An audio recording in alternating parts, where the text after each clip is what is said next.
ఆంధ్ర తెలంగాణను కలుపుతూ కేంద్రం నిర్మిస్తోన్న గ్రీన్ఫీల్డ్ ఎక్స్ప్రెస్ హైవే 365 బీజీ ప్రారంభానికి సిద్ధమవుతోంది.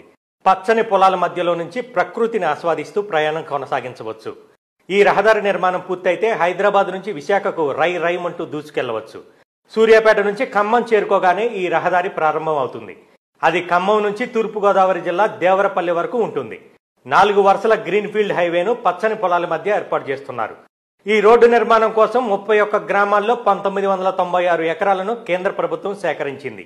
ఖమ్మం దేవరపల్లి గ్రీన్ఫీల్డ్ జాతీయ రహదారిని హైదరాబాద్ విశాఖ మధ్య దూరం తగ్గించేందుకు నిర్మిస్తున్నారు. హైదరాబాద్ నుంచి విశాఖపట్నం వెళ్లాలంటే 676 కిలోమీటర్లు, సుమారు 12 గంటలు ప్రయాణించాలి. ప్రధానంగా విజయవాడ మీదుగా వెళ్లాల్సి ఉంటుంది. ఈ కొత్త రహదారి పూర్తయితే విజయవాడ వెళ్లకుండానే విశాఖకు వెళ్లిపోవచ్చు. సుమారు 125 కిలోమీటర్ల మేర దూరం తగ్గుతుంది. 7-8 గంటల్లోనే విశాఖ నుంచి హైదరాబాద్ చేరుకోవచ్చు.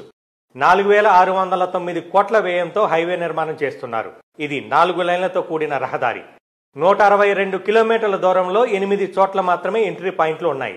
తెలంగాణలో ఖమ్మం, వైరా, కల్లూరు, సత్తుపల్లి, ఏపీలో తిరువూరు, జంగారెడ్డిగూడెం, గురవాయిగూడెం, దేవరపల్లి వద్ద ఎంట్రీ పాయింట్లు ఉంటాయి. ఏపీ పరిధిలో 4 చోట్ల టోల్ ప్లాజాలు, విశ్రాంతి కేంద్రాలు ఉంటాయి. 117 అండర్ పాస్లు, 33 కల్వర్టర్లు, 9 భారీ వంతెనల మీదుగా ఈ ప్రయాణం కొనసాగనుంది.